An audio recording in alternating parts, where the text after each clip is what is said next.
शांति। आज 18 अप्रैल 2021 है और आज बाबा के अव्यक्त रूप से चले हुए मधुर महावाक्यों को स्पष्ट करेंगी आदरणीय आशा दीदी। आज की मुरली की रिवाइज डेट है 14 दिसंबर 1987 और मुरली की हेडलाइन है संगम युगी ब्राह्मण जीवन की 3 विशेषताएं। तो हम शुरू के कुछ बाबा के महावाक्य सुनते हैं। बाबा ने कहा, आज बाप दादा अपने सर्व सदा साथ रहने वाले, सदा सहयोगी बन, सेवा के साथी बन, सेवा करने वाले और साथ चलने वाले श्रेष्ठ बच्चों को देखकर हर्षित हो रहे हैं। साथ रहने वाले अर्थात सहज स्वतः योगी आत्माएं। तो बाबा ने तीनों की चीजें बताई, उनको हम पढ़ते हैं। सदा सेवा में सहयोगी साथी बन चलने वाले अर्थात ज्ञानी तू आत्माएं, सच्चे सेवाधारी, और साथ चलने वाले अर्थात समान और संपन्न कर्मातीत आत्माएं। बाबा अपने बच्चों को कई रीति से एड्रेस करते हैं और जब एड्रेस करते हैं तो उसमें बाबा कोई ना कोई ऐसी विशेषता ले लेते हैं जिससे बच्चों में प्रकार बन जाते हैं। जैसी सभा होती है, एक है साथ रहने वाले, स्वतः योगी जिनको निरंतर याद बनी रहती है, एक सेकंड भी दूर नहीं होते हैं, कंबाइंड, जिन्हें कोई सेपरेट नहीं कर सकता। और ऐसे बच्चे जो कि आप और बाप जैसे किसी कॉइन के 2 भाग होते हैं, शिव और शक्ति, ऐसे स्वरूप वाले। और ऐसे बच्चे नंबर 1 बाप समान। बाबा उनमें दिखता है, उनकी हर चाल चलन में, संकल्प में बाबा के सिवा और कुछ नहीं है। बेस्ट एग्जाम्पल अपनी दादियाँ हैं, जिनका टोटल संसार ही बाबा, और कुछ है ही नहीं। और दूसरे हैं ज्ञान वर्णन करने वाले, ज्ञान सुनाने वाले, ज्ञान सेवा साथी, वो भी अच्छे हैं। परंतु लेवल में और शक्ति में अंतर पड़ जाता है। एक है केवल सुनाना और एक है स्वरूप होना। स्वरूप वाले नंबर 1 है, सुनाने वाले नंबर 2 पर है। और जो तीसरे बाबा ने कहा वो है ऐसा पुरुषार्थ करने वाले जिनके लक्ष्य है, उनको लक्ष्य है समान बनना है, संपन्न बनना है, संपूर्ण बनना है, कर्मातीत आत्मा। तो बाबा ने कहा कि संगम युग के श्रेष्ठ ब्राह्मण जीवन की विशेषताएं ये तीनों ही आवश्यक हैं। योगी तो आत्मा, ज्ञानी तो आत्मा और बाप समान कर्मातीत आत्मा। इन तीनों में से अगर एक भी विशेषता में कमी है तो ब्राह्मण जीवन की विशेषताओं के अनुभवी न बनना अर्थात संपूर्ण ब्राह्मण जीवन का सुख व प्राप्तियों से वंचित रहना है। आज की इस मुरली से आप देखेंगे जो सामान्य रूप से हम लोग ब्राह्मणों की विशेषताएं बताते हैं, उसमें जो बातें बताते वो पवित्र है, पढ़ना पढ़ाना है, आदि आदि। आज बाबा ने बहुत डीप विशेषताएं ब्राह्मणों की बताई और ये असली हमारा ब्राह्मण स्वरूप है। तो बाबा ने कहा संपूर्ण प्राप्ति किस समय की, जो 16 कला संपूर्ण बने, वो प्राप्ति का समय ये संगम युग का है। इस समय में बाप खुले दिल से सर्व प्राप्तियों के भंडार वरदान के रूप में, वर्षे के रूप में और पढ़ाई के फल स्वरूप प्राप्ति के रूप में, तीनों ही संबंध से 3 रूप में विशेष खुले भंडार, भरपूर भंडार बच्चों के आगे रखते हैं। तो बाबा ने कहा सिर्फ अपना पुरुषार्थ किया और प्रारब्ध पाई ऐसे नहीं कहते, लेकिन रहमदिल बन, दाता बन, विधाता बन, सर्व संबंधी बन, स्वयं हर सेकंड मददगार बनते हैं। 1 सेकंड की हिम्मत और अनेक वर्षों के समान मेहनत की मदद के रूप में सदा सहयोगी बनते हैं, क्योंकि जानते हैं कि अनेक जन्मों की भटकी हुई निर्बल आत्माएं हैं, थकी हुई हैं, इसलिए इतने तक सहयोग देते हैं, मददगार बनते हैं। तो इस प्रकार बाबा कहते हैं बोझ उठाने की ऑफर करते हैं, भाग्य विधाता बन, नॉलेजफुल बनाए, श्रेष्ठ कर्मों का ज्ञान स्पष्ट समझाए, भाग्य की लकीर खींचने का कलम आपके हाथ में देते हैं। ये बाबा दाता है, हम सब बच्चों का पिता है। तो बाबा अपने बच्चों को आह्वान लॉफुल भी है, तो बाबा कहते हैं 1 कदम तुम बढ़ाओ तो पदम कदम मेरे। जो तुम्हारी बोझ, वो सारे बोझ टेंशन्स हैं, किसी प्रकार की बात है, उसको भी लेने को मैं हाजिर हूँ।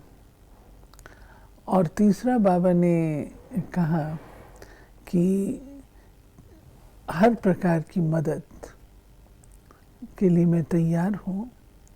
तो फिर क्या कारण बनता है, जब बाबा इतना सब कुछ देता है, क्या कारण बनता है जो हम नहीं ले पाते हैं? वो कारण क्या है?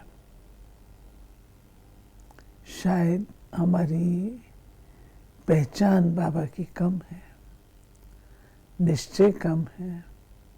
शायद हम बाबा के ऊपर इतना विश्वास नहीं रखते कि बाबा आउट ऑफ द वे जाके भी मदद करेगा। बाबा लॉफुल है, वो कहता है श्रेष्ठ कर्म करने की कलम तुमको देता हूं, भाग्य की रेखा तुमको खींचनी है, श्रेष्ठ कर्मों का ज्ञान दूंगा, एक कर्म से अनेक लाभ तुम कैसे लो वो भी ज्ञान दूंगा, परंतु भाग्य की रेखा तुमको खींचनी है।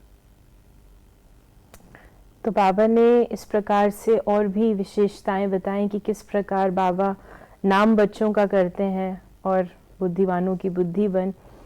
फिर बाबा ने कहा कि 1 का पदम देने की विधि इस समय की है, अंत में हिसाब किताब चुकतू करने वाले अपने साथी से काम लेंगे।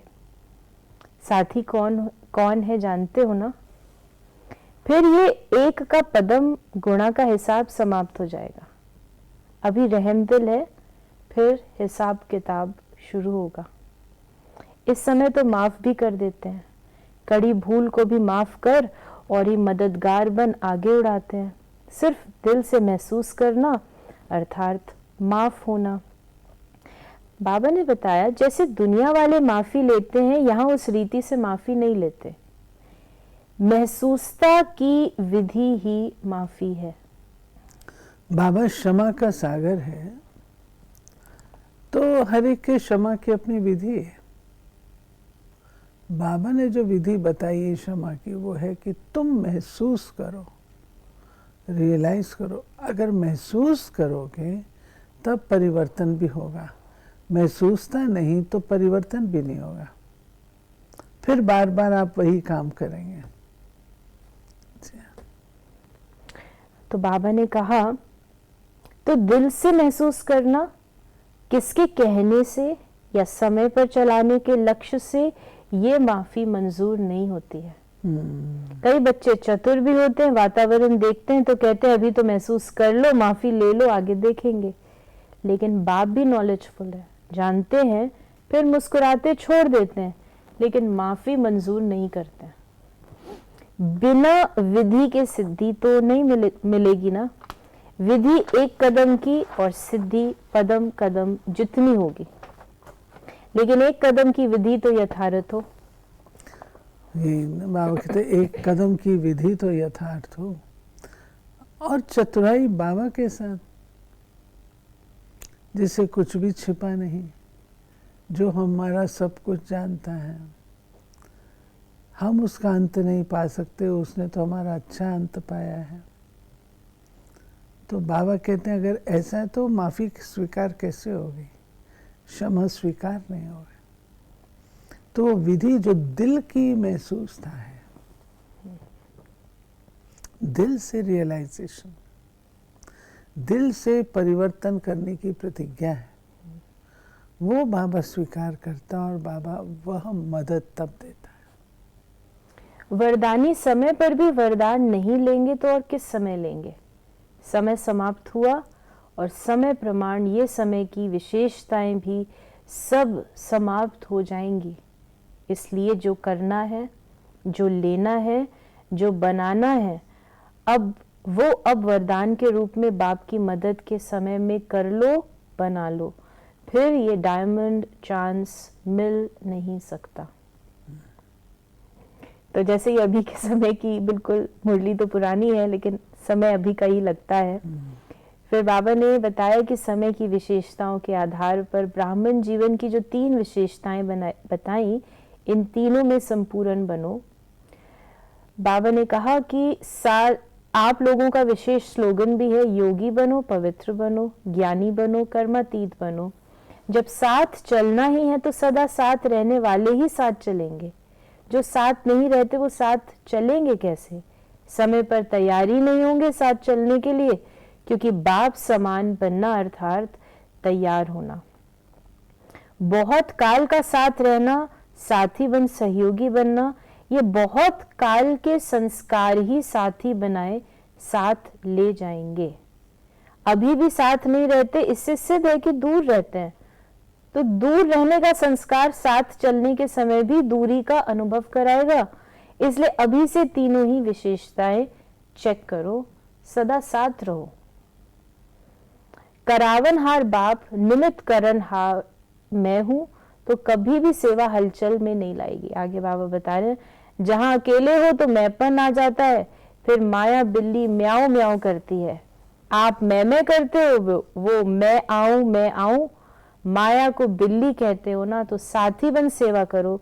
कर्मातीत बनने की भी परिभाषा बड़ी गुह है, वो फिर सुनाएंगे। नहीं, बाबा कहते हैं कि जो करावनहार की बात है, करण करावनहार बाबा है। अगर ये याद रहे वो करावनहार है, मैं करणहार हूँ, तो मैंपन जिसको बाबा ने माया के साथ जोड़ा, म्याऊं म्याऊं, मैं करने से एक्चुअली गहराई से सोचा जाए तो लोग समझते हैं कि मैं करने से मेरा शायद स्टेटस, मेरी शायद धाक वो जमती है। अभी बोलते बोलते मेरे को ख्याल आता है, हम जितना मैं करते हैं ना, उतना हम स्वयं को कमज़ोर बनाते हैं। हम ऊंचे नहीं उठते हैं। जब आप कोई चीज़ को बेहद में ले जाते हैं तो बेहद आपका साथी और सहयोगी हो जाता है। जब आप मैं करेंगे, बेहद से भी शिव बाबा को भी भूले, परिवार को भी भूले, खुद के ऊपर ही मैं करके आएंगे तो आप अकेले रह जाएंगे ना। अकेला व्यक्ति तो कमज़ोर होता है। अकेले को तोड़ा जा सकता है, मारा जा सकता है, लेकिन जब हम बेहद के होते हैं तब माया इतने जल्दी हमको अटैक नहीं कर सकती है। तो मैंपन वास्तव में कमजोरी है, ना कि शक्ति है। फिर बाबा ने कहा ये इनडायरेक्ट रिजल्ट सुना रहे हैं आगे। पहले डायरेक्ट रिजल्ट सुनाए कि अब जो हूँ जैसी हूँ ठीक हूँ, इसलिए फिर भी बाप दादा कहते हैं ये चेक करो, ये चेक करो। ये इनडायरेक्ट रिजल्ट सुना रहे हैं क्योंकि पहले से कहा हुआ है कि रिजल्ट सुनाएंगे और समय भी दिया हुआ है। कभी 6 मास, कभी 1 वर्ष दिया है। फिर कई ये भी सोचते हैं 6 मास तो पूरे हो गए, कुछ सुनाया नहीं, लेकिन बताया ना कि अभी फिर भी कुछ समय रहम दिल का है, वरदान का है। अभी चित्रगुप्त गुप्त है, फिर प्रत्यक्ष होगा, इसलिए फिर भी बाप को रहम आता है, चलो 1 साल और दे दो, फिर भी बच्चे हैं। बाप चाहे तो क्या नहीं कर सकता, सबकी एक एक बात अनाउंस कर सकते हैं। कई भोलानाथ समझते हैं ना। तो बाबा ने कहा, तो कई बच्चे अभी भी बाप को भोला बनाते रहते हैं। भोलानाथ तो है लेकिन महाकाल भी है। अभी वो रूप बच्चों के आगे नहीं दिखाते हैं, नहीं तो सामने खड़े नहीं हो सकेंगे, इसलिए जानते हुए भी भोलानाथ बनते हैं, अनजान भी बन जाते हैं। लेकिन किस लिए? बच्चों को संपूर्ण बनाने के लिए। समझा बाप? ये जो बात है ये समझने की है। बच्चे समझते हैं कि बाबा को क्या पता, कुछ भी करो, बाबा थोड़ी देखता है, बाबा थोड़ी जानता है।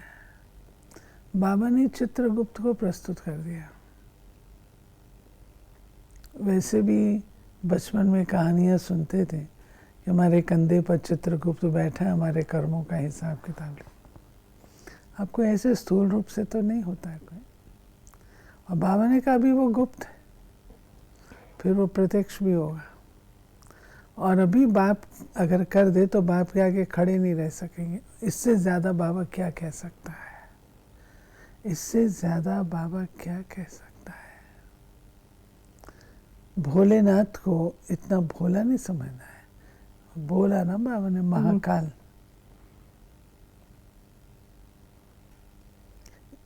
ये तो बहुत ज़बरदस्त चेतावनी और वार्निंग वाली मुरली है कि बाबा को ऐसा भोला मत समझ लो, कुछ भी होता रहे तो उसको कुछ नहीं पता, सब जानता है।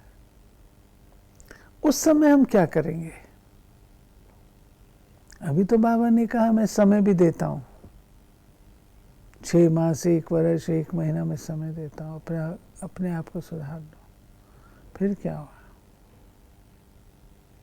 इसलिए आज की मुरली से हमें बहुत ज़बरदस्त जो वार्निंग मिली है, इसको हमने ध्यान पे। तो बाबा ने लास्ट लाइन बाबा की पढ़ते हैं कि बाप दादा ये सब नज़ारे देख मुस्कुराते रहते हैं, क्या क्या खेल करते हैं, सब देखते रहते हैं। इसलिए ब्राह्मण जीवन की विशेषताओं को स्वयं में चेक करो और स्वयं को संपन्न बनाओ। अच्छा, आज का वरदान है, खुशी के साथ शक्ति को धारण कर विघ्नों को पार करने वाले विघ्न जीत भव। जो बच्चे जमा करना जानते हैं वो शक्तिशाली बनते हैं। यदि अभी अभी कमाया, अभी अभी बांटा, स्वयं में समाया नहीं तो शक्ति नहीं रहती। सिर्फ बांटने व दान करने की खुशी रहती है। खुशी के साथ शक्ति हो तो सहज ही विघ्नों को पार कर विघ्न जीत बन जाएंगे। फिर कोई भी विघ्न लगन को डिस्टर्ब नहीं करेंगे। इसलिए जैसे चेहरे में खुशी की झलक दिखाई देती है, ऐसे शक्ति की झलक भी दिखाई दे। खुशी के साथ शक्ति। खुशी हमारी ऑर्डिनरी नहीं है, खुशी हमारी रूहानी है, और रूहानियत अपने आप में शक्ति है। तो दोनों चीज़ें हमारे फेस से, हमारे चलन से दिखाई दे। स्लोगन है, परिस्थितियों में घबराने के बजाय उन्हें शिक्षक समझकर पाठ सीख लो। नहीं, परिस्थिति आती है तो कोई ना कोई कारण से आती है, नहीं तो हमारी स्मूथ रनिंग होनी चाहिए। लेकिन कहीं ना कहीं कोई ना कोई बात होती है, तब तो परिस्थिति आती।